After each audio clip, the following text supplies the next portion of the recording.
Shalom jemaat yang dikasihi Tuhan, senang sekali bisa menyapa Anda, mendampingi Anda di dalam ibadah online hari ini. Dan saya percaya ada kuasa, sukacita, pemulihan, kasih Tuhan dicurahkan buat kita semuanya. Mari kita siapkan hati bersama-sama untuk ibadah online. Dan saya menyambut welcome home buat Anda yang baru pertama kali mengikuti ibadah secara online hari ini. Tuhan menyertai dan mencurahkan anugerahnya buat Anda. Connect Group adalah komunitas rohani yang akan membuat kita semakin bertumbuh di dalam pengenalan kita akan Kristus, saling mendoakan, saling mensupport satu dengan yang lainnya. Dan Connect Group sampai saat ini masih dilakukan secara online, dan bagi Anda yang belum mengikuti atau join di dalam Connect Group, Anda bisa segera hubungi nomor yang tertera di layar Anda untuk bergabung di dalam Connect Group. Untuk persembahan dapat dilakukan dengan mentransfer di nomor rekening yang tertera di dalam layar Anda, dan juga Anda bisa scan QR Code yang sudah disediakan. Dan jangan lupa juga untuk like, share, and subscribe channel YouTube GMS Jatim Bali Nusa untuk mendapatkan informasi dan update kegerakan seputar gereja kita yang tentunya akan membangkitkan iman dan hati kita untuk melihat kuasa kemuliaan Tuhan dinyatakan di dalam kegerakan ini. Dan mari kita siapkan hati bersama-sama untuk kita beribadah, dan mari berdoa bersama dengan saya. Bapa di surga, kami mengucap syukur terima kasih. Anugerah-Mu besar, kasih-Mu tiada berkesudahan yang Tuhan limpahkan.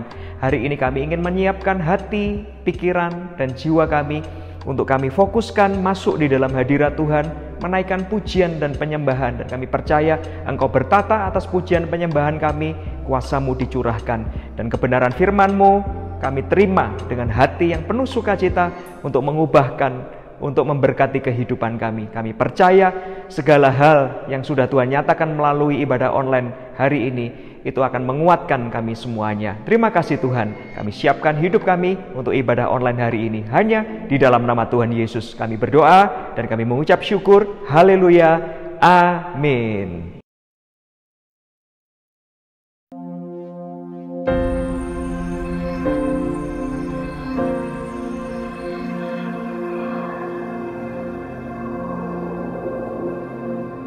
Orang yang suka memuji akan kuat roh doanya. Orang yang berdoa pasti berakhir memuji. Karena Allah bertata di atas pujian. Siapa memuji, Allah mengatasi hidupnya.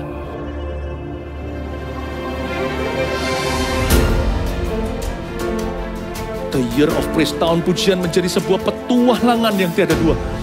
Menjadi sebuah pelajaran hidup yang langsung dari Kristus.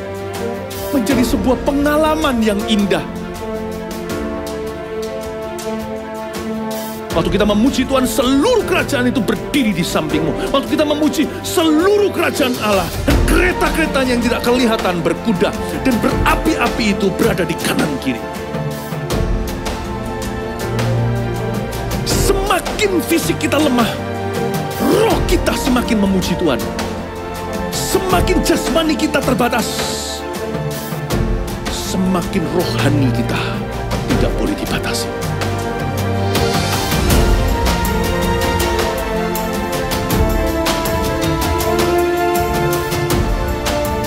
Welcome to the Year of Praise and Provision.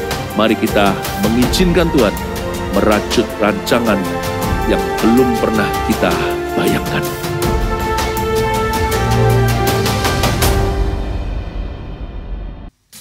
Shalom jemaat Tuhan, mari berikan yang terbaik buat Tuhan saat ini. Haleluya, haleluya.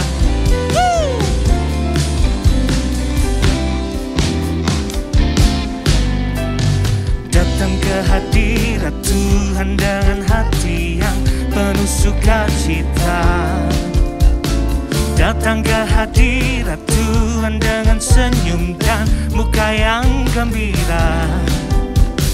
Tanggalkan beban dan kesedihan yang ada di dalam hatimu. Kenakan jubah pujian, sambut hadirnya Sang Raja. Dan gunung-gunung pun bersorak-sorai memuji Dia. Dan pohon-pohon pun bertepuk tangan memuji Dia.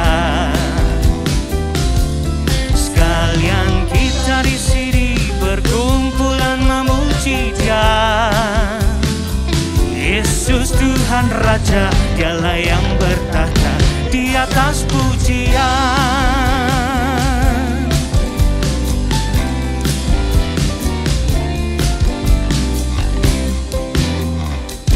Mari katakan, datang ke hadirat Tuhan dengan hati yang penuh sukacita.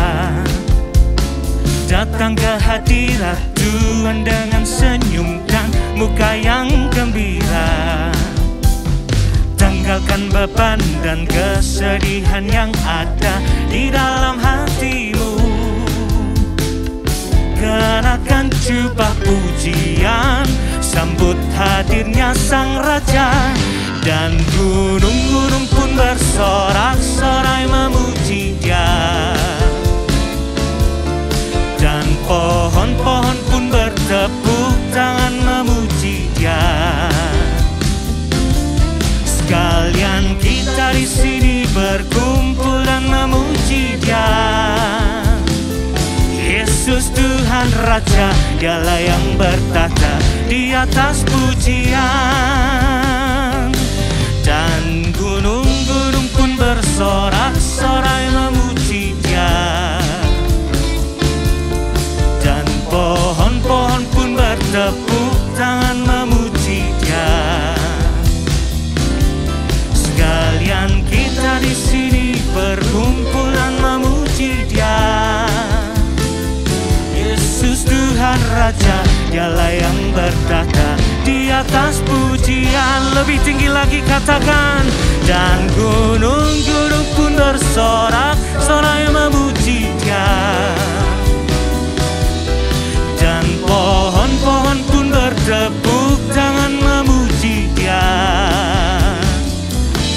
Sekalian kita di sini berkumpul dan memuji Dia. Yesus Tuhan Raja, Dialah yang bertahta di atas pujian. Yesus Tuhan Raja, Dialah yang bertahta di atas pujian.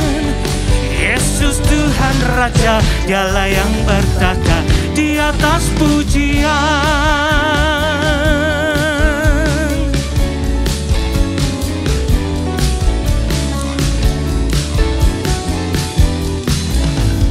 Haleluya, haleluya. Engkau yang memberikan sukacita buat setiap kami Tuhan. Haleluya.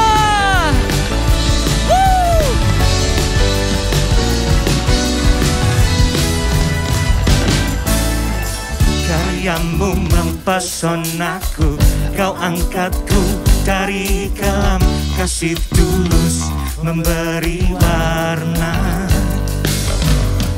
Kau buang semua gelisah, Kau beriku sukacita. Kau buatku selalu tertawa. Kau taruh lagu baru dalam hatiku. Mulutku bersorak memuji namamu. Dari hatiku mengalir pujian bagimu, oh sukacita, Roh-Mu hadir di sini. Dan ku menari memuji di hadapan-Mu Yesus. Sukacita, Roh-Mu hadir di sini.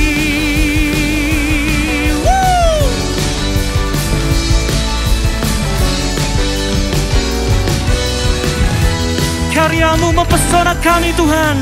Karyamu mempesonaku, Kau angkatku dari kelam, kasih tulus memberi warna. Kau buang semua gelisah, Kau beriku sukacita. Kau buatku selalu tertawa. Kau taruh lagu baru dalam hatiku. Mulutku bersorak memuji namamu. Dari hatiku mengalir pujian bagimu, oh sukacita, Roh-Mu hadir di sini. Dan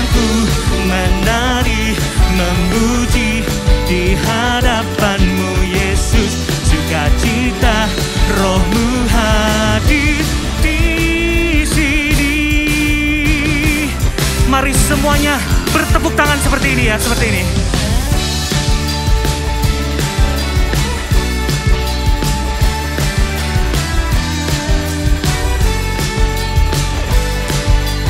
Lebih sungguh lagi ya, come on.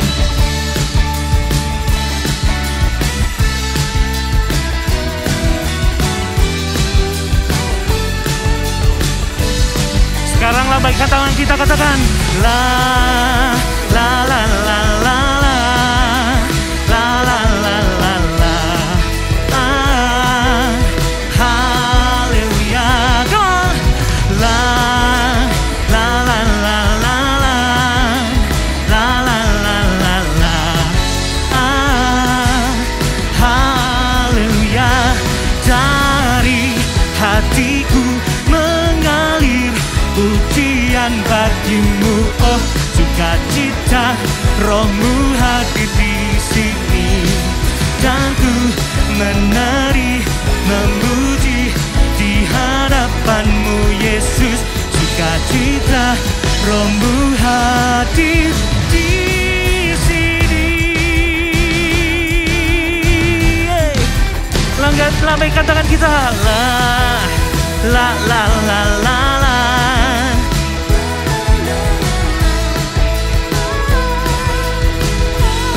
Yes, lebih sungguh ya, katakan la la la la la la la la la la la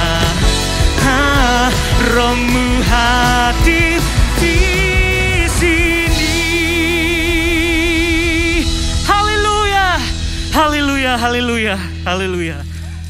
Semua kasih-Mu sempurna bagi setiap kami, Tuhan. Terima kasih Tuhan Yesus.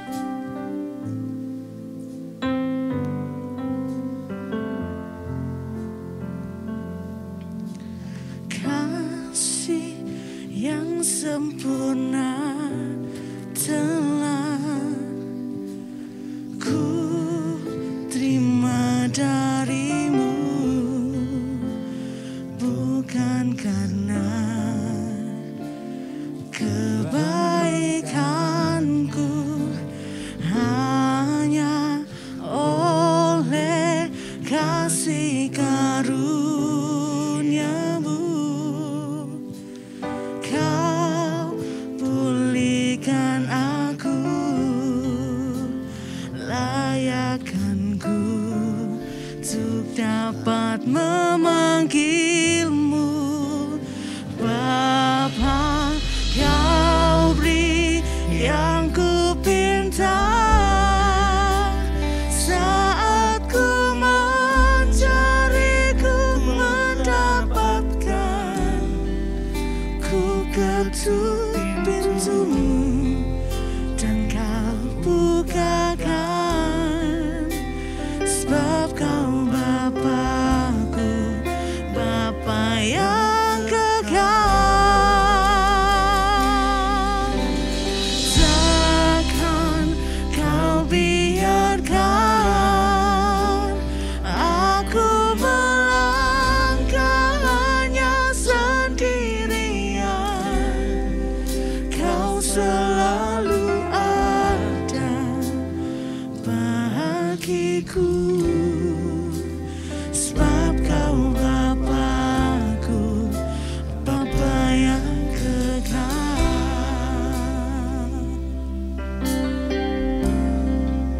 Terima kasih Tuhan. Kasih yang sempurna telah ku terima dari-Mu, bukan karena kebaikanku, hanya oleh kasih karunia-Mu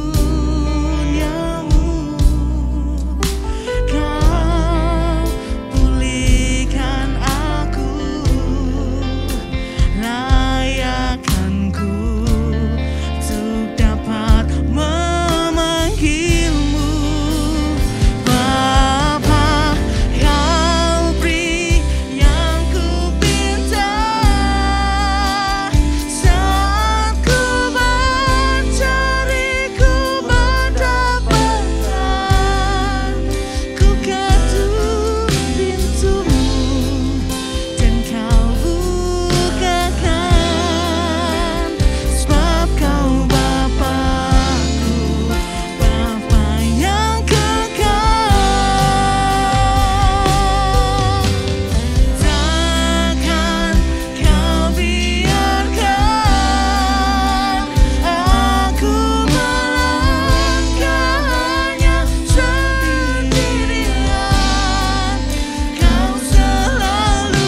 Mari angkat kedua tanganmu, katakan Kau beri Tuhan.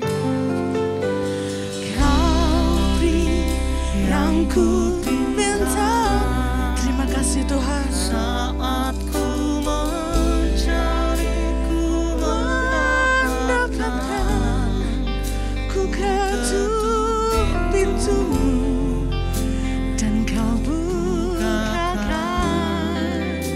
Sebab Kau Bapa-Ku, Bapa yang kekal. Takkan Kau biarkan aku melangkah hanya sendirian. Kau selalu ada bagiku. Sebab Kau Bapa-Ku, Bapa yang kekal.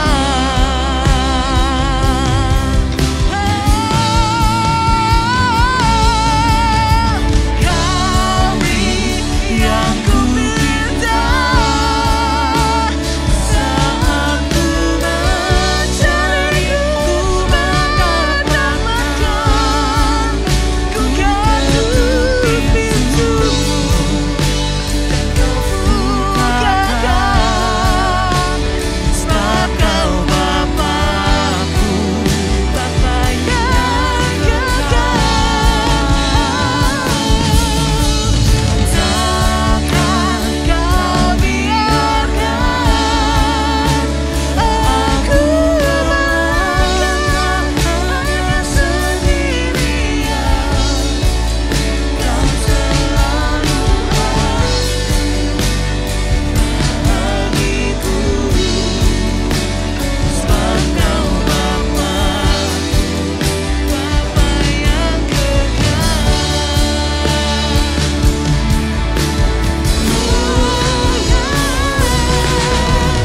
Kau beri yang ku minta.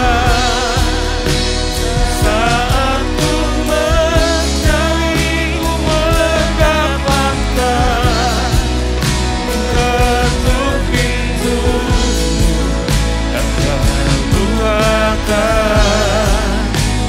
Sebab Kau Bapa-Ku, Bapa yang kekal. Takkan Kau biarkan aku melangkah hanya sendirian. Kau selalu ada bagiku. Sebab Kau Bapa-Ku, Bapa yang kekal. Kau selalu ada bagiku. Sebab Kau Bapa-Ku, Bapa yang kekal. Kau selalu ada bagiku. Sebab Kau Bapa-Ku, Bapa yang kekal. Oh Tuhan, kami sembah Engkau Tuhan, tinggikan nama-Mu. Haleluya. Oh Tuhan, haleluya, haleluya.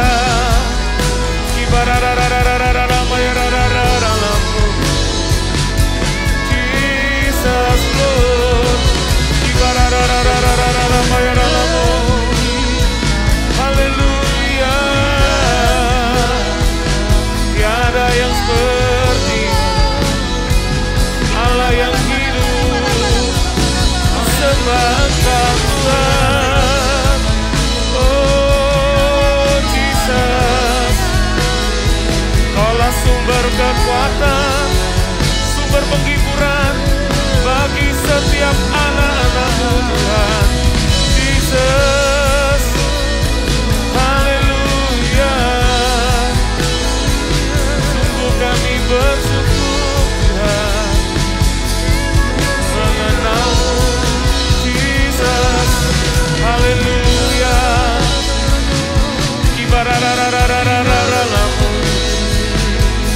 Haleluya,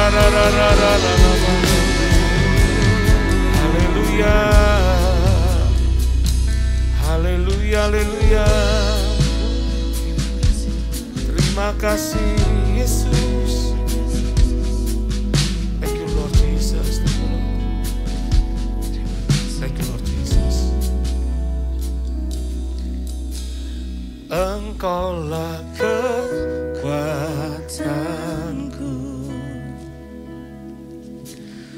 tempat perlindunganku, saat badai menerpa, aku tak akan goyah. Yes, Lord. Aku tak akan goyah, sebab Kau sertaku.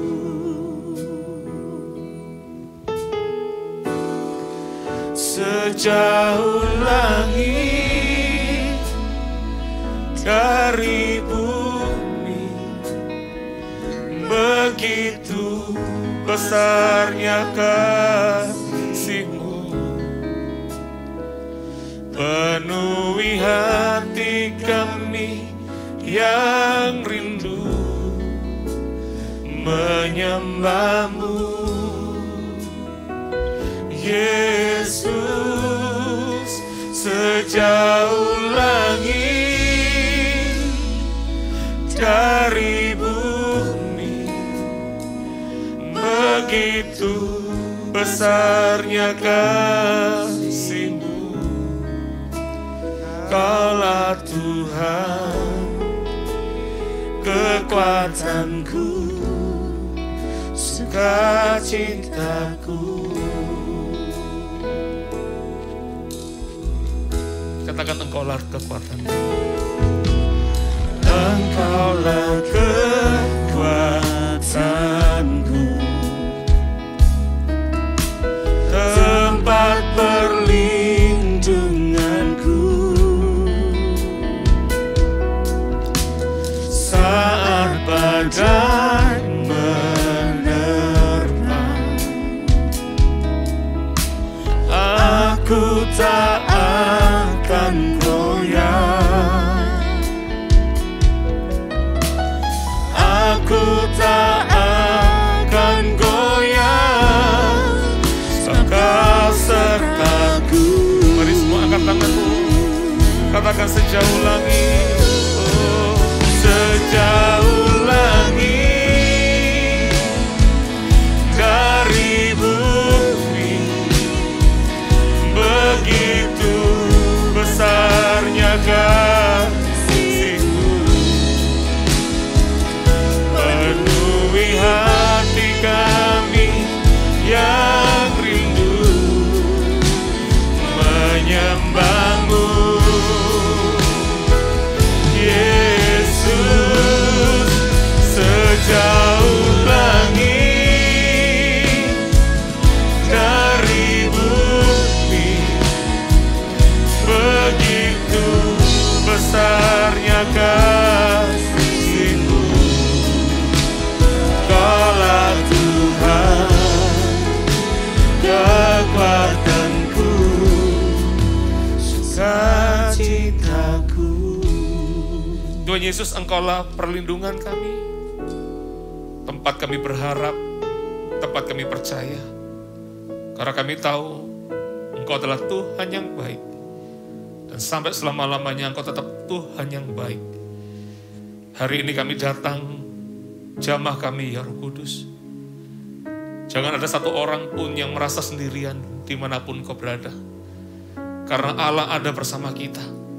Bukankah Yesus menjanjikan satu roh penolong yang dia katakan bahwa kamu tidak akan menjadi yatim piatu.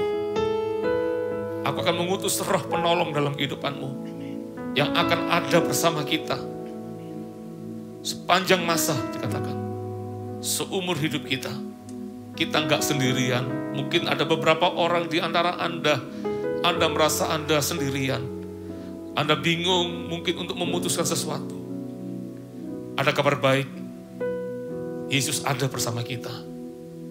Dia ada di hidup kita, siapapun Anda. Cukup angkat tanganmu saja dimanapun kau berada. Biarkan kasih yang dari Tuhan melawat kita. Oraba syakarala marah. Kibarala bayarala masyandarala. Uribekanarala masyandarala. Kibarala marah. Kalau kami boleh berharap, kalau kami boleh bersandar, hanya pada Engkau saja Tuhan. Dekat Allah, hatiku tenang. Dekat Allah, ada kekuatan. Dekat Allah, ada jawaban atas setiap kehidupan kami. Terima kasih Yesus. Thank you Jesus, thank you Lord. Thank you Lord. Terima kasih Tuhan. Mari nyanyikan sekali lagi. Sejauh langit dari bumi, begitu besarnya kasih-Mu, penuhi hati kami yang rindu menyembah-Mu. Yesus, sejauh langit dari bumi, begitu besarnya kasih-Mu. Kaulah Tuhan, kekuatanku, sukacitaku. Hari ini, apa yang kau mau nyatakan, nyatakan. Hamba-Mu terbatas, hamba-Mu gak mampu. Tapi biar hari ini Roh Kudus sendiri yang mengalir menjamah kami. Mampukan hamba-Mu untuk menyampaikan firman-Mu. Supaya firman-Mu sungguh-sungguh menjadi kekuatan buat setiap kami yang mendengarnya. Terima kasih Bapa, sungguh Engkau baik.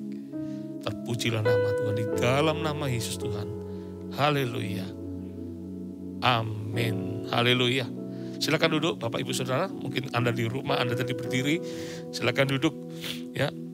Hari ini saya akan membagikan satu tema, ya, judulnya adalah tempat teraman. Ya, saya ulangi lagi, tempat teraman. Kalau kita bicara tentang tempat teraman, apa yang ada di dalam benak kita? Ya, saya baru pulang dari Lombok beberapa waktu yang lalu. Saya sempat naik Sidumo, ya, kalau di sini disebut dokar gitu ya. Terus saya tanya sama orang yang mengendarai Sidumo tadi itu, dan saya bilang bahwa bagaimana pengalaman waktu terjadi gempa bumi di Mataram, di Lombok di waktu itu. Karena di waktu itu gempa buminya sangat besar sekali. Ya, saya sempat merasakan yang pertama kali yang besar itu saya ada di Bali, lagi beribadah seperti sekarang ini, ya, tiba-tiba di dalam ketika ibadah itu, ketika belum firman, hampir firman, ketika kita lagi naikkan pujian, saya merasa kenapa di belakang saya ini orang-orangnya kok bergerak semua ya. Sampai akhirnya saya buka mata, saya lihat rijingnya di gereja itu goyang segala macam. Saya tahu itu gempa. Dan hari itu entah gimana, tapi hari itu ada tenang, perasaan tenang gitu ya. Sekalipun kita tahu goyang. Kalau dengar cerita di bawah, security yang jaga gedung gereja kita di Bali, itu sempat teriak-teriak untuk berkata semua orang disuruh keluar. Karena gedungnya kita itu sudah goyang kiri dan kanan gitu ya. Tapi kita di atas, kita asik menyembah Tuhan. Ada perasaan tenang di waktu itu. Dan puji Tuhan hari itu kita semua baik-baik saja. Sampai seminggu kemudian saya putuskan untuk saya ke Lombok untuk menghibur, untuk menolong teman-teman kita ada yang di Lombok. Dan kita juga membawa bantuan untuk memberikan bantuan di waktu itu. Pas habis mendarat dalam perjalanan ke kota dari bandara itu tiba-tiba di tengah itu terjadi gempa bumi lagi yang cukup besar di Lombok. Ya. Sampai saya ketika di hotel, saya ngelihat hotel itu temboknya retak semua. Ya, saya tidur di lantai 5, mau naik lift dibilang, jangan Pak, liftnya kita matikan. Ya, terus gimana ke lantai 5? Bapak naik tangga. Sepanjang naik tangga buat jadi lebih khawatir karena ngelihat temboknya itu retak semua, bahkan tulangannya banyak yang retak. Ya, luar biasa pengalamannya. Nah, saya tanya sama teman yang mengendarai si Domo ini, saya tanya, gimana waktu terjadi gempa? Waduh, dia bilang, semua orang lari ke gunung. Kadang orang berkata bahwa kalau dia takut dengan tsunami, maka orang akan larinya kepada gunung. Tapi kalau orang kena Gunung Merapi, orang larinya ke pinggir lautan. Karena orang akan mencari rasa aman itu dengan kekuatannya. Ini menarik sekali yang akan kita pelajari. Ya, ketika saya tanya sama satu orang lagi yang di Lombok, dia bilang sepanjang ketika terjadi gempa bumi itu, tidak ada orang berani tidur di rumah. Semua orang tidur di tenda, karena takut rumahnya ambruk atau segala macam. Ya. Dan kita akan belajar tentang tempat teraman ini. Coba lihat Mazmur 127 dulu, ayat pertama.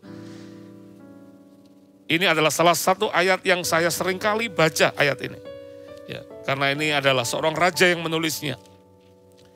Mazmur 127 ayat pertama. Yang sudah ketemu katakan puji Tuhan. Ya. Mazmur 127 ayat pertama. Kalau Anda lihat judulnya di situ adalah berkat Tuhan, pangkal selamat. Ayat pertama saja baca, coba kita baca rame-rame. Anda di rumah, saya di sini. 3, 4, jikalau bukan Tuhan yang membangun rumah, sia-sialah usaha orang yang membangunnya. Jikalau bukan Tuhan yang mengawal kota, perhatikan kata-kata ini, sia-sialah pengawal berjaga-jaga. Yang menulis ayat ini adalah seorang raja namanya Salomo. Dia punya kekuasaan, dia punya segalanya, tapi luar biasa di ayat ini dikatakan jikalau bukan Tuhan yang membangun rumah, sia-sialah usaha orang yang membangunnya. Jikalau bukan Tuhan yang mengawal kota, sia-sialah pengawal berjaga-jaga. Ya. Kalau bicara tentang sesuatu yang terjadi di hidup kita nggak pernah tahu, saudara. Makanya orang membangun benteng, orang membangun ini dan itu adalah untuk mencari aman di dalam kehidupannya. Tapi jelas firman Tuhan katakan, bukan karena kekuatan kita beroleh tempat yang aman itu. Kadang ada orang yang mencari karena dia nggak punya itu, dia mencari itu. Ya, hari-hari ini kita tahu kita sedang menghadapi masa pandemi. Gelombang kedua dikatakan. Dan hari-hari ini banyak orang saya dengar ada banyak orang bahkan sampai terjadi panic buying. Ya. Sampai dia beli barang-barang, dia kumpulkan barang-barang karena dia berpikir bahwa itu semua bisa paling nggak membuat dia rasa aman gitu ya. Kita akan belajar mana sih tempat teraman itu, ada di manakah tempat teraman. Apakah di gunung, apakah di lautan, apakah di kepandaian, apakah di kekayaan kita. Kalau semua itu yang saya sebut bisa menolong kita, ya mungkin bisa menolong kita. Tapi kalau itu dijadikan tempat aman bagi kita, dengar segala sesuatu yang ada di dunia itu sifatnya nggak kekal. Ya, artinya apa? Ada orang pandai, kalau kepandaian bisa menyelamatkan kita, mungkin bisa menyelamatkan dalam beberapa area.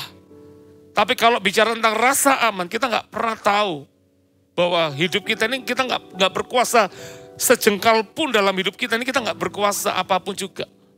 Ya. Ada orang yang dia taruh rasa amannya di sana, itu hati-hati saudara. Karena apa yang kita pikir itu bisa melindungi kita, ujung-ujungnya adalah kesia-siaan. Belajar dari ayat ini luar biasa sekali. Kalau bukan Tuhan yang membangun rumah, sia-sialah usaha orang yang membangunnya. Jikalau bukan Tuhan yang mengawal kota, sia-sialah pengawal berjaga-jaga. Ada 3 hal yang kita akan pelajari. Bagaimana bicara tentang tempat teraman ini. Yang pertama, perhatikan kata-kata ini. Jangan letakkan rasa aman kita pada apa yang ada di dunia. Saya ulangi lagi. Jangan letakkan rasa aman kita pada apa yang ada di dunia. Ya. Persiapan boleh, tapi jangan letakkan pengharapan di sana. Coba lihat Mazmur 33, kita akan pelajari. Mazmur 33 ayat 16, ayat 17. Perhatikan, saya bacakan kepada Anda. Seorang raja tidak akan selamat oleh besarnya kuasa. Seorang pahlawan tidak akan tertolong oleh besarnya kekuatan. Kuda adalah harapan sia-sia untuk mencapai kemenangan yang sekalipun besar ketangkasannya tidak dapat memberi keluputan. Ini yang menulis adalah Raja Daud. Ya, kita tahu Daud punya tentara-tentara hebat. Dia adalah raja yang disegani pada masanya. Karena semua orang pernah mendengar Daud itu meskipun kecil orangnya, tapi dia pernah kalahkan raksasanya orang Filistin, namanya Goliat. Orang ingat itu, orang kalau lihat Daud itu hebat. Bayangan orang itu Daud itu luar biasa, pahlawan yang hebat. Memang dia pahlawan yang hebat. Bahkan sampai orang menggambarkan kalau Saul cuma mengarahkan beribu-ribu, tapi Daud itu berlaksa-laksa. Tapi Daud sendiri yang orang lain melihat dia adalah orang hebat. Dia tahu bahwa kekuatannya itu bukan di situ. Kekuatannya bukan pada kehebatan dari apa yang dia punya. Makanya dia katakan seorang raja tidak akan selamat oleh besarnya kuasa. Seorang pahlawan tidak akan tertolong oleh besarnya kekuatan. Hanya orang-orang yang belum sampai di level itu, dia akan selalu berandai-andai seandainya aku jadi raja, seandainya aku dipenuhi dengan kekuatan, maka aku pasti aman. Itu adalah orang yang berandai-andai karena dia belum masuk ke level itu. Ya. Daud sudah punya semuanya. Dia punya kekuatan, dia punya tentara, dia punya perlindungan seolah-olah. Dia punya nama besar. Tapi dia tetap berkata bahwa semuanya nothing. Semuanya itu nggak ada gunanya kalau tanpa ada Tuhan dalam hidupnya. Bisa tangkap ini saudara. Hari-hari ini kadang-kadang saya kalau orang beli rumah, orang masih tanya, rumah sakit apakah dekat dari sini? Oh jaraknya 1 kilo. Oh ya lumayan dekat gitu ya. Atau mungkin jaraknya, atau mungkin di sebelahnya. Kenapa orang sampai tanya rumah sakit? Bukan mengharapkan sesuatu yang buruk. Tapi kadang orang prepare, berjaga-jaga. Padahal di dalam kehidupan kita nggak pernah tahu tentang apa yang terjadi di hidup kita. Kita punya rancangan tapi Allah yang menentukan. Setiap kali kita tidur tiap malam, kita nggak pernah tahu apakah besok itu bisa bangun pagi apa. Nggak pernah tahu kita. Ya. Makanya saya katakan tadi, persiapan boleh, tapi jangan taruh pengharapan di sana. Hari-hari ini banyak orang borong susu gitu ya, merek tertentu, karena dianggap bisa menyelamatkan. Makanya saya katakan sebetulnya nggak ada yang salah dengan itu. Beli susunya nggak ada yang salah. Tapi kalau kita taruh pengharapannya di sana, itu jadi sesuatu yang salah. Ya, karena kita nggak pernah tahu apa yang terjadi di hidup kita, saudara. Ya. Bisa tangkap ini nggak, saudara? Jangan letakkan rasa aman kita pada apa yang ada di dunia. Karena apa yang ada di dunia sifatnya nggak kekal. Apa yang kita bangga-banggakan, apa yang kita harap-harapkan, bisa jadi nanti menjadi sesuatu yang mengecewakan. Ya, makanya hati-hati dengan itu. Yang kedua, apa yang kita belajar dari tempat teraman ini? Perhatikan kata-kata ini. Di dalam kekurangan, ada kasih karunia yang Allah berikan. Di dalam kelemahan atau kekurangan, ada kasih karunia yang Allah berikan. 2 Korintus 12 ayat 9-10. Perhatikan, ini kata-kata Paulus. Tetapi jawab Tuhan kepadaku, cukuplah kasih karuniaku bagimu. Sebab justru dalam kelemahanlah kuasaku menjadi sempurna. Sebab itu terlebih suka aku bermegah atas kelemahanku, supaya kuasa Kristus turun menaungi aku. Karena itu aku senang dan rela di dalam kelemahan, di dalam siksaan, di dalam kesukaran, di dalam penganiayaan dan kesesakan. Oleh karena Kristus, sebab jika aku lemah, maka aku kuat. Aneh ya, kalau mau bermegah itu biasanya pada kekuatannya. Tapi Paulus ini luar biasa. Kenapa saya katakan luar biasa? Karena dia justru berkata bermegahnya itu pada kelemahannya.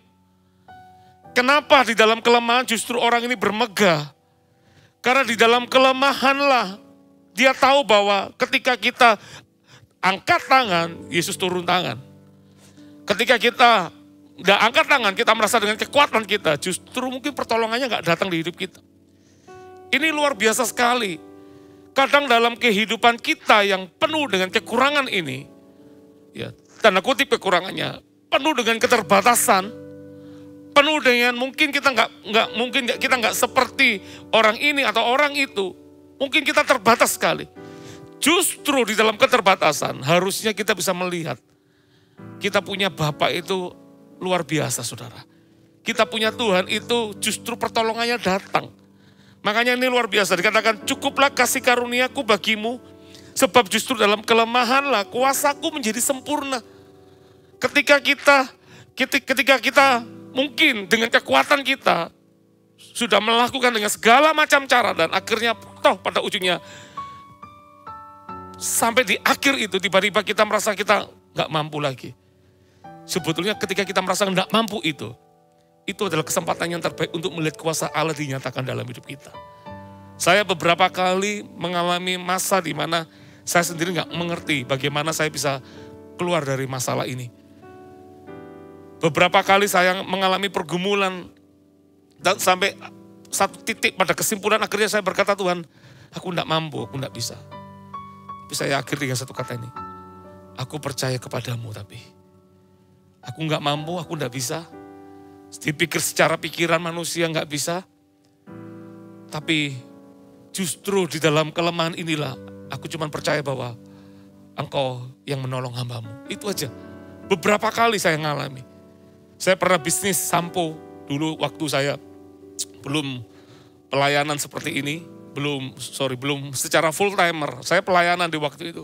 Tapi saya belum full timer. Ketika saya bekerja di sebuah perusahaan, saya punya bisnis sampingan. Ya, saya jualan sampo. Suatu kali sampo saya terjadi masalah. Karena apa yang saya beli dan saya jual itu ketika dikirim oleh supplier saya, ya ternyata tuh mereknya beda yang dikirim dengan merek yang saya tawarkan. Ya, saya nggak tahu kalau ternyata supplier ini punya 2 produk. Dan ketika saya kirimkan itu yang terima barang itu marah-marah sekali. Dan dia berkata bahwa dia marah, dia mau kembalikan sampo itu. Bayangan saya itu sampo banyak sekali.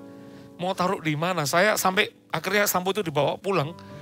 Sampo itu ditaruh di dapur saya itu penuh dengan sampo. Saya masih ingat kejadian itu. Hari itu saya sedang latihan choir. Pelayanan saya hari itu choir. Saya latihan choir di gereja, dapat kabar kalau saya dicari oleh orang yang beli sampo saya ini dan dia marah-marah. Pulang pelayanan saya telepon ke yang beli sampo ini. Dia marah-marah dengan sangat luar biasa gitu ya. Sampai telepon itu waktu itu masih telepon di rumah ya. Itu saya jauhkan sampai di sini suaranya sampai dengar. Saking marahnya orang itu. Keras sekali. Saya nggak coba membela, saya cuma berkata, saya cuma dengarkan saja. Sampai di akhir itu saya cuma berkata, maaf saya salah, itu aja. Terus saya bilang begini, Pak, kalau seandainya saya bisa kasih sampo yang seperti yang saya tawarkan, apakah Bapak mau menerimanya? Intinya dia berkata, ya saya mau menerimanya. Tapi ternyata nggak mau terima. Ya. Akhirnya sampo itu banyak di rumah saya. Saya nggak ngerti mau taruh di mana sampo ini. Tapi hari itu saya nggak mau stres dengan apa yang terjadi. Saya nggak mau kepikiran dengan apa yang terjadi. Ini saya dalam posisi kelemahan ini. Saya beli sampo di seseorang dengan uang cash, uang saya macet di sampo ini. Bayangannya adalah gimana caranya bisa membuat sampo ini pergi dari dapur saya gitu ya.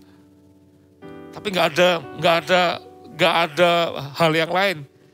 Bayangan saya sebagai manusia pasti ini perlu waktu untuk jual sampo ini sebanyak ini gitu ya. Tapi di saat dimana saya lagi datang kepada Tuhan, saya cuma katakan, Tuhan, aku enggak mampu, aku enggak bisa. Hari ini Engkau tahu, tanpa hamba-Mu bercerita pun Engkau tahu apa yang terjadi di hidupku. Saya punya masalah sampo ini Tuhan. Ya, hari itu mungkin saya salah Tuhan. Tapi aku tahu, Engkau adalah Tuhan yang baik. Hari itu saya ingat diajari sama pemimpin, kalau Anda dijanjikan sesuatu dan itu enggak terjadi, doa, minta. Apa yang dicuri oleh si jahat, minta dalam nama Yesus untuk dikembalikan lagi. Plus bunga-bunganya gitu ya. Tapi di atas semua itu saya cuma katakan bahwa Tuhan, hari ini hamba-Mu dalam kelemahan, dalam kekurangan. Tapi aku percaya kepadamu. Lihat, ini luar biasa sekali. Dari hal yang simple, sederhana itu. Tiba-tiba Tuhan kasih hikmat. Tuhan kasih saya pencerahan besoknya. Atau saya lupa itu berapa hari lagi atau gimana. Tiba-tiba Tuhan ingatkan satu nama. Teman saya masih ingat teman saya. Lama sekali gak pernah jumpa. Kayak dapat hikmat, kamu telepon ke dia. Pertanyaannya adalah, masa dia mau ambil sampo saya ya? Hari itu saya tiba-tiba telepon aja, karena dapat nama itu terus saya telepon. Saya bilang, halo apa kabar? Terjadilah pembicaraan waktu itu. Sampai pada satu titik saya bilang, saya punya sampo ini. Kemarin kejadiannya begini. Apakah kamu mau? Gak pakai pikir lama, gak pakai bicara cukup lama, enggak. Tiba-tiba teman saya berkata, ya sudah dikirim aja. Karena dia ada di Kalimantan, disuruh kirim ke Kalimantan.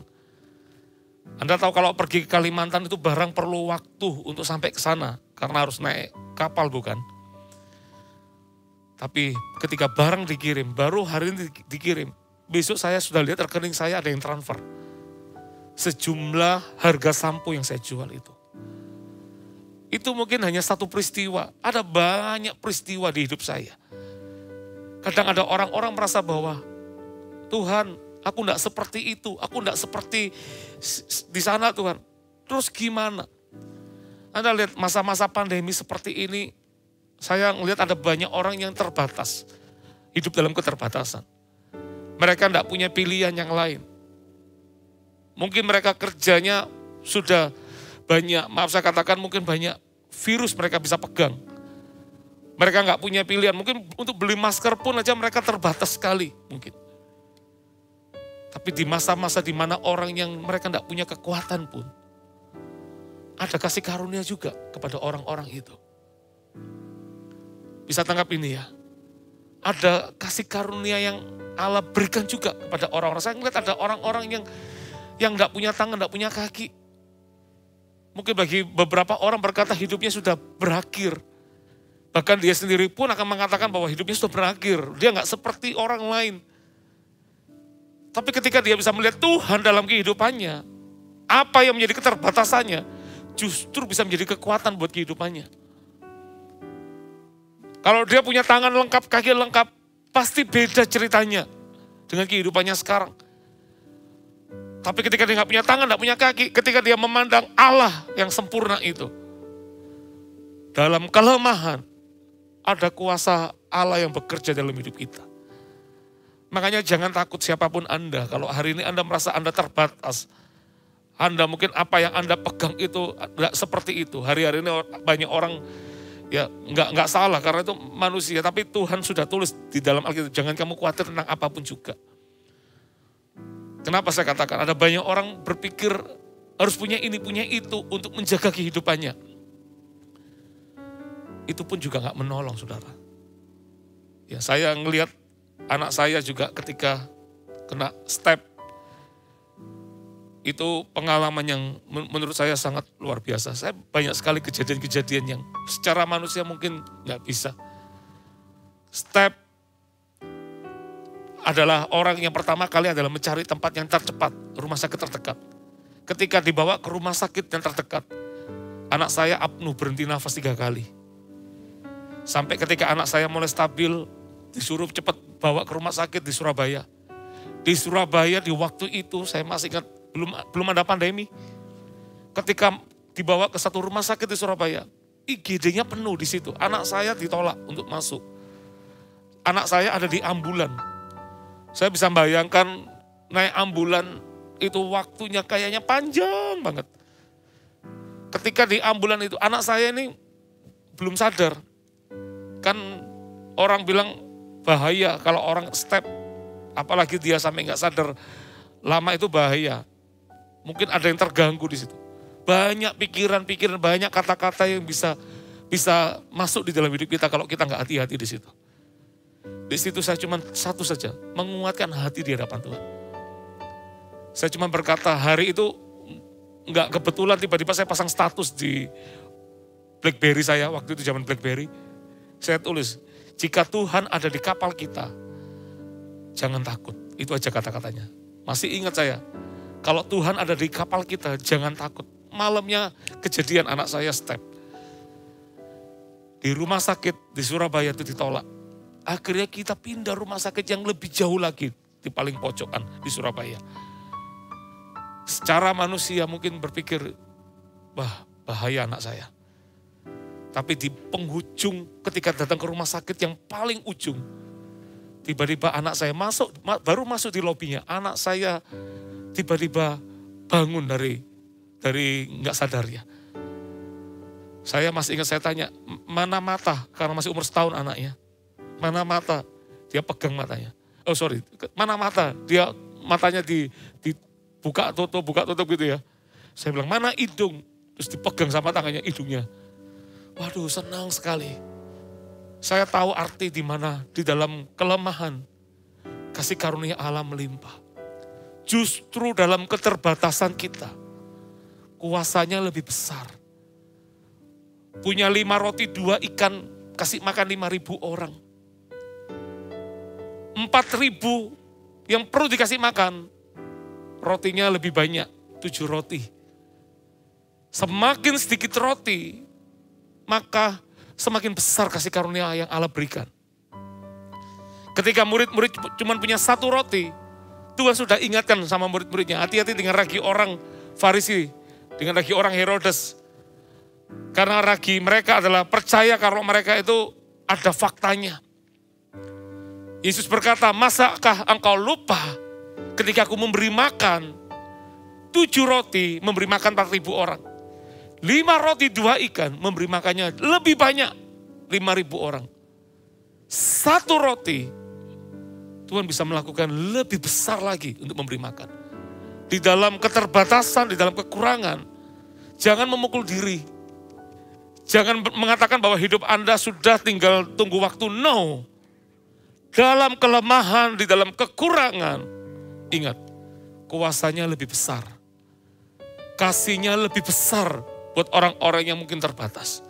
Ini kabar baik buat kita semua. Saya ulangi lagi, di dalam kekurangan, ada kasih karunia yang Allah berikan. Jangan takut. Yang ketiga, yang terakhir, belajar apa dari tempat teraman ini? Ingat ini kata-kata mungkin biasa tapi penting bagi kita. Yang ketiga, jadikan Tuhan satu-satunya pengharapan di dalam hidup kita. Kata-kata sederhana. Ada banyak orang berkata Tuhan, Tuhan, tapi belum tentu dia meletakkan pengharapannya di dalam Tuhan. Makanya saya katakan poin ketiga, tempat teraman bicara tentang apa? Jadikan Tuhan satu-satunya pengharapan di dalam hidup kita. Mazmur 33 ayat 12. Mazmur 33 ayat 12 dikatakan, berbahagialah bangsa yang Allahnya ialah Tuhan. Suku bangsa yang dipilihnya menjadi miliknya sendiri. Ini luar biasa sekali, saya ulangi lagi. Berbahagialah bangsa yang Allahnya ialah Tuhan. Suku bangsa yang dipilihnya menjadi miliknya sendiri. Daud kenal siapa Allahnya. Makanya dikatakan berbahagialah bangsa yang Allahnya ialah Tuhan. Tuhan ini bukan Tuhan yang sembarangan. Bukan semua Tuhan.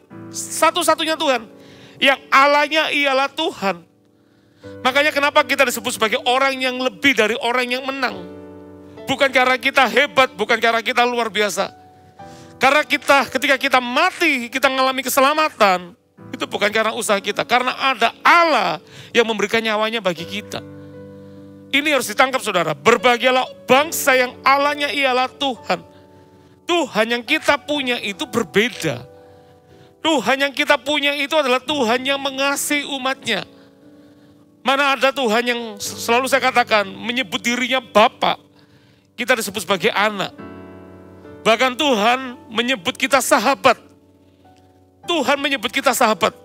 Ya, siapa kita ini sampai Tuhan melihat kita, kamu adalah sahabatku. Ini luar biasa sekali. Daud kenal siapa Allahnya. Makanya ketika dia mau bermegah, dia tahu bukan pada kuda, kereta kudanya, bukan pada ketangkasannya, bukan dari apa yang dia punya, dari kekuatannya. Makanya ketika dia menghadap Goliat, ketika Goliat memandang rendah Daud, karena kecil sekali Daud ini dibanding dia ukurannya.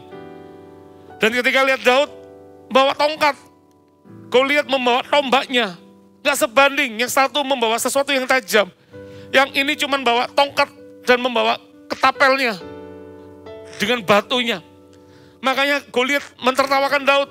Daud, kamu, sampai dia berkata, apakah anjingkah aku sampai kamu bawa tongkat itu? Kamu nih gimana mau perang? Harusnya kamu bawa senjata tajam dong. Kamu bawa pakai baju sirah untuk melindungi kamu. Tapi Daud kalau lihat lukisannya gitu ya, dia kayak ada bawa tas batunya gitu, dengan baju seorang gembala. Enggak level. Tapi Daud berkata apa? Kamu datang dengan tombak, tapi aku datang dengan Allahnya Israel. Allah yang kupercaya. Wow. Kenapa dia cuma bawa batu 5? Ada banyak orang berkata, ya 5 itu dipakai semuanya untuk mengalahkan raksasa. Kenapa dia bawa batu 5? Harusnya kalau mau perang gitu, bawa batu itu lebih banyak, 100 gitu ya. Lemparan 1 luput, lemparan kedua luput, 3 luput, masih ada peluang 100 lemparan. Paling enggak pasti kena. Itu kalau manusia yang punya pikiran. Tapi kalau orang percaya kepada Tuhan, dia enggak perlu bawa banyak. Karena dia tahu Allah itu adalah Allah yang akan menolong dia. Makanya ini luar biasa, jadikan Allah satu-satunya pengharapan di dalam hidup kita. Perhatikan kata-kata ini, orang yang menaruh pengharapannya di dalam Tuhan, ini dicatat Bapak, yang pertama, akan menjaga kehidupannya di dalam Tuhan. Banyak orang berkata, aku menaruh pengharapanku di dalam Tuhan. Pertanyaan saya sederhana, apakah Anda menjaga kehidupan Anda di dalam Tuhan? Seringkali kita cuma minta pertolongannya di dalam Tuhan, tapi kita nggak jaga hidup. Orang kalau nggak jaga hidup itu bukan dia kehilangan kuasa di dalam kehidupannya. Untuk mendekat saja dia takut mungkin kepada Tuhan.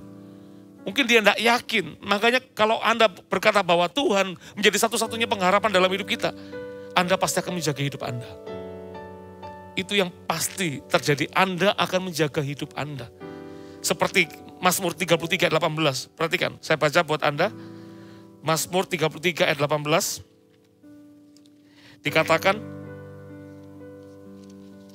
sesungguhnya mata Tuhan tertuju kepada mereka yang takut akan Dia, kepada mereka yang berharap akan kasih setianya. Mata Tuhan tertuju kepada mereka yang takut akan Dia, kepada mereka yang berharap akan kasih setianya. Orang yang betul-betul menaruh pengharapannya di dalam Tuhan, pasti akan menjaga hidup.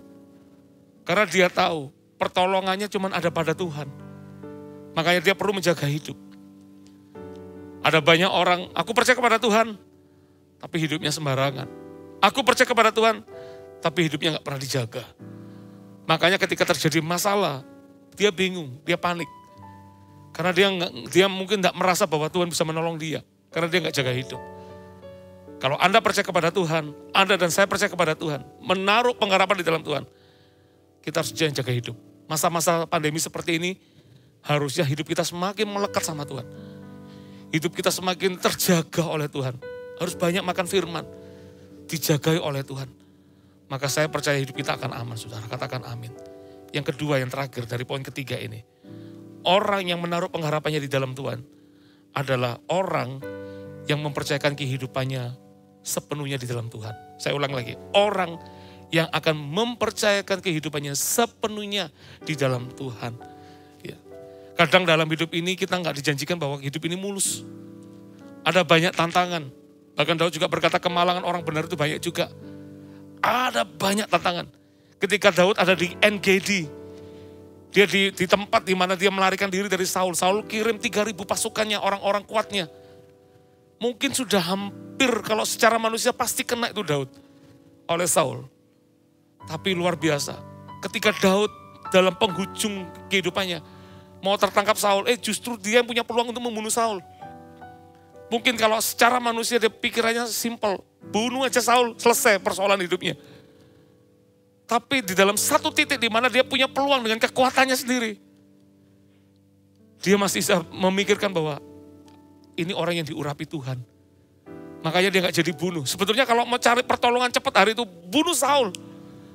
Mungkin dia pakai cara yang lebih cerdik lagi. Gak perlu tangannya dia. Minta pahlawannya untuk bunuh. Pasti bisa. Makanya dia sendiri gak membunuh, dia juga mencegah anak buahnya untuk membunuh juga. Hanya dipotong puncak jubahnya Saul. 2 kali dia ngalami itu. Gak dipakai tangannya. Wow, luar biasa. Kenapa dia gak lakukan dengan tangannya? Karena dia percaya bahwa pengharapan di dalam Tuhan. Dia taruh kehidupannya sepenuhnya di dalam Tuhan. Orang yang menaruh pengharapannya di dalam Tuhan adalah orang yang mempercayakan kehidupannya sepenuhnya di dalam Tuhan. Dia tidak mau kotori tangannya dengan sesuatu yang dosa. Dan apa yang terjadi? Bukan Daud yang mati dibunuh Saul. Saul pun juga nggak dibunuh oleh Daud. Saul mati karena peperangan juga. Tapi apa yang saya mau sampaikan buat Anda? Hidupnya Daud terjaga sampai akhir hidupnya. Sadrak, Meksak, dan Abednego memelihara kekudusan di hadapan Allah. Allah nggak menjanjikan bahwa dia luput dari setiap pencobaan yang ada. Dia dimasukkan di dapur api oleh raja. Hari itu rajanya kirim utusan. Kalau Anda lihat rajanya sebetulnya coba melobi. Karena rajanya sebetulnya sayang sama Sadrak, Meksak, dan Abednego. Kepinginnya mereka itu supaya nyembah patungnya, supaya lolos dari semuanya. Dalam masa penantian mau dimasukkan ke dapur api, banyak intimidasi yang terjadi dalam hidupnya. Yang inilah, yang itulah.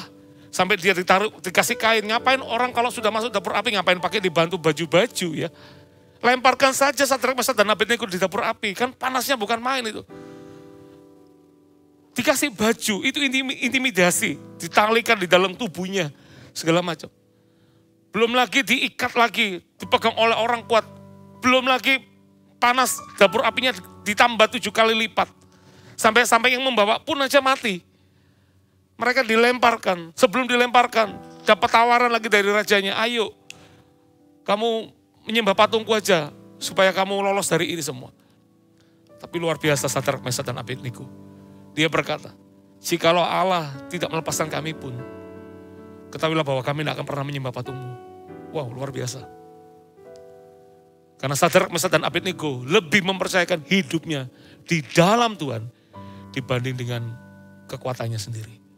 Dia taruh, dia percaya, kalaupun yang paling buruk terjadi, Tuhan izinkan terjadi, tetap Tuhan tahu yang terbaik, ada kedaulatan Tuhan di sana. Toh kalau orang percaya meninggal pun, dia enggak mati dalam kebinasaan. Orang percaya pun meninggal, kita sudah punya jaminan.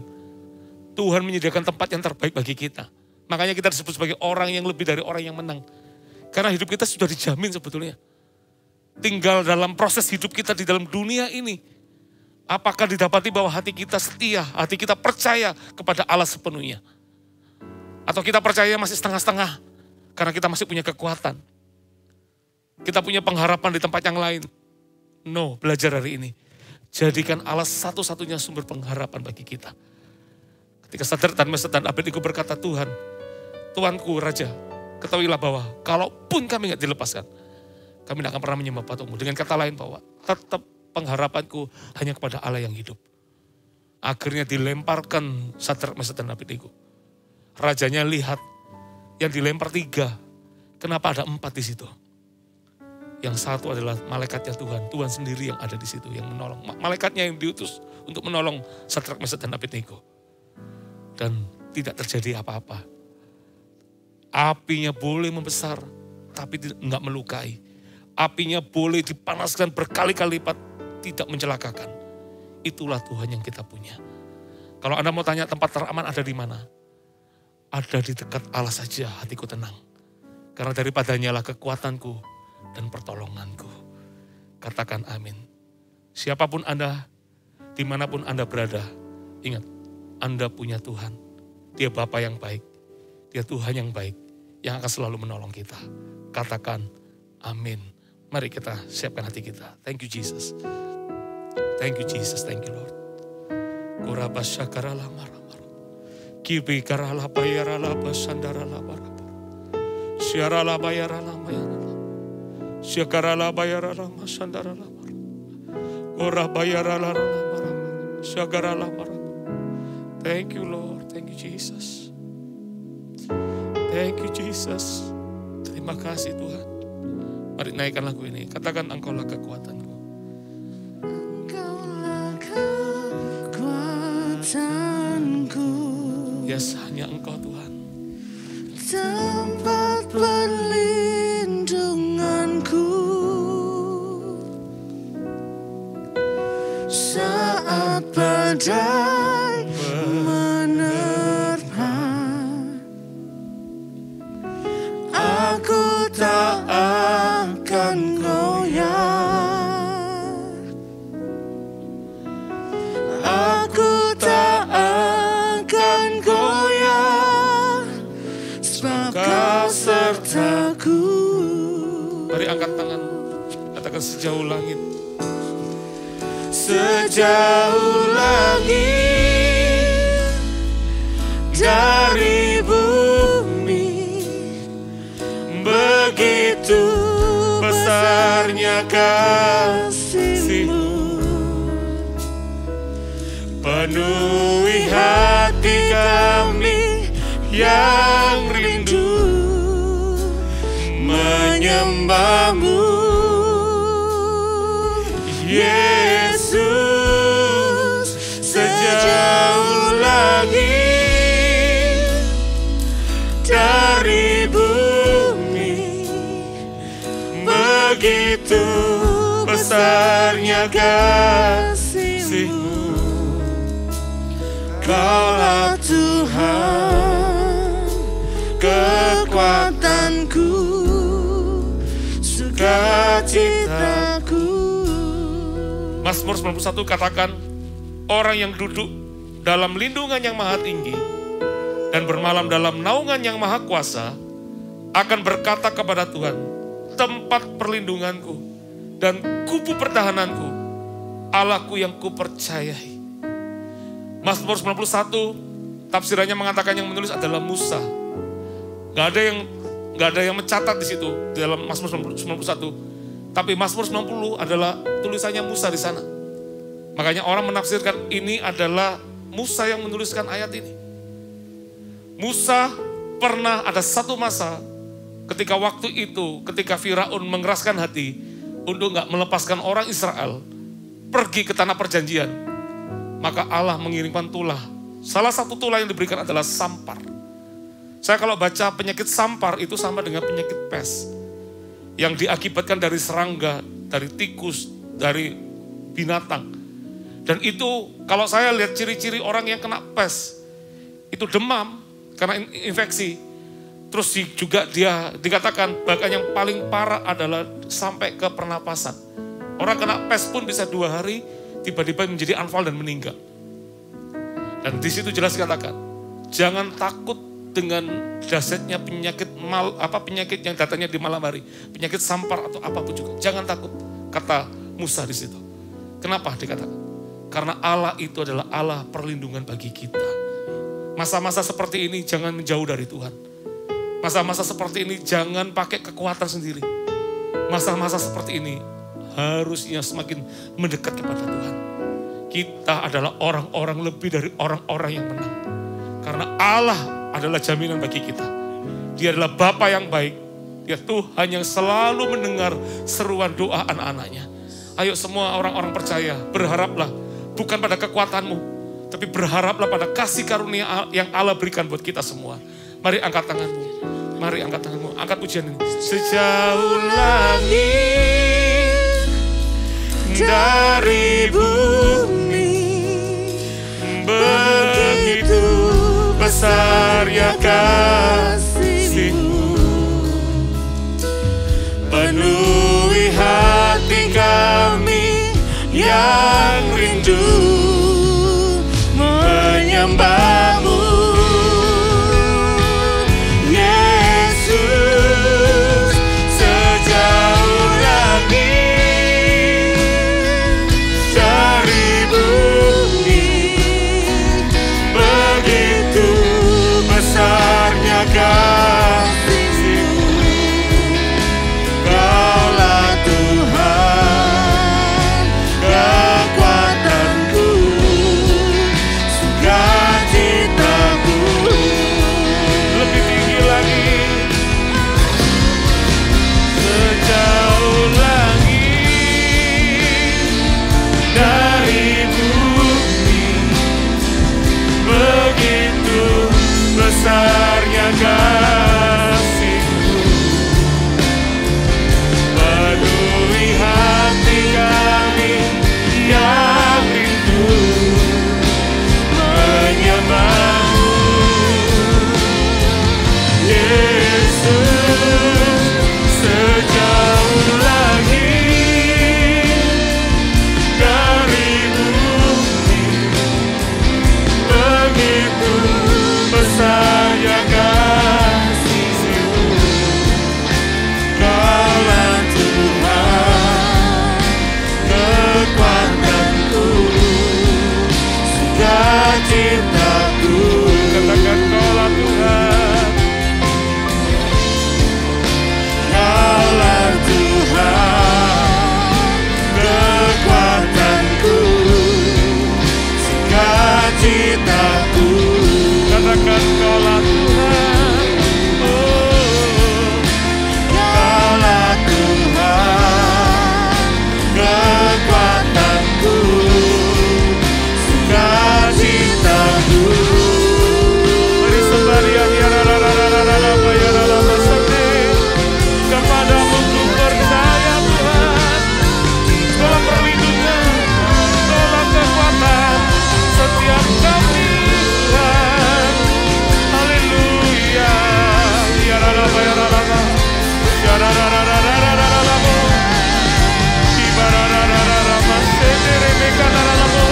Mulutku suka akan memuji nama-Mu, karena Kaulah kekuatan kami Tuhan. Haleluya, haleluya.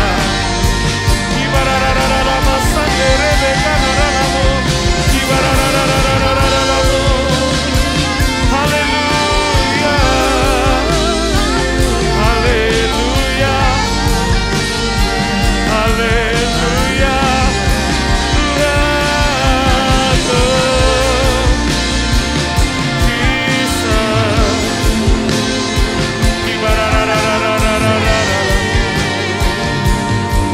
haleluya. Thank you Lord Jesus. Terima kasih Yesus. Haleluya, haleluya. Thank you Jesus. Thank you Lord Jesus. Tuhan, Engkaulah tempat teraman di hidup kami. Kalau kami boleh bermegah pada hari ini, kami bukan bermegah dengan apa yang kami punya, yang ada di dunia ini. Kalau kami boleh bermegah, justru kami bermegah dalam kekurangan dan kelemahan. Justru dalam keterbatasan kami, kuasa-Mu sempurna ya Tuhan, atas setiap anak-anak. Hari ini tidak ada satu orang pun yang merasa sendirian dimanapun mereka berada. Anda dan saya punya Allah yang hidup. Anda punya Bapa yang baik, kita adalah anaknya. Dia adalah Tuhan yang mendengar setiap doa. Hari ini kami datang, kami tahu kami punya Allah yang menuntun kami. Di siang hari Engkau mengirimkan tiang awan Di malam hari, Engkau mengirimkan tiang api. Itu adalah penyertaan Tuhan di hidup kami. Orang-orang yang duduk dalam naungan Allah yang Maha Tinggi dan yang bermalam, dengan kata lain 24 jam, kami taruh kehidupan kami di dalam Engkau Tuhan. Kami terbatas sebagai manusia, tapi kami punya Allah yang tidak terbatas. Jamah kami ya Tuhan, meteraikan firman-Mu. Thank you Jesus buat firman-Mu. Mari sedang jemaat yang terkasih, angkat kedua tanganmu, terimalah berkat. Kasihan dari Allah Bapa, kesetiaan dari Yesus Kristus namanya. Dia tak pernah meninggalkanmu dan meninggalkanku. Dan pulanglah, ada Roh Allah Roh Kudus, Roh penolong, Roh penghibur yang menuntun, menyertai kita senantiasa. Ketika kita takut akan Tuhan, hidup seperti yang diperintahkannya. Apapun yang kita pegang dibuatnya berhasil. Diberkatilah rumah tanggamu, diberkatilah pekerjaanmu, diberkatilah kesehatanmu. Semua yang terbaik Allah akan menyatakan dalam kehidupan kita. Terima kasih Bapa, sungguh Engkau baik. Terpujilah nama Tuhan di dalam nama Yesus Tuhan. Semua yang percaya diberkati Tuhan katakan amin. Tanganku Yesus memuji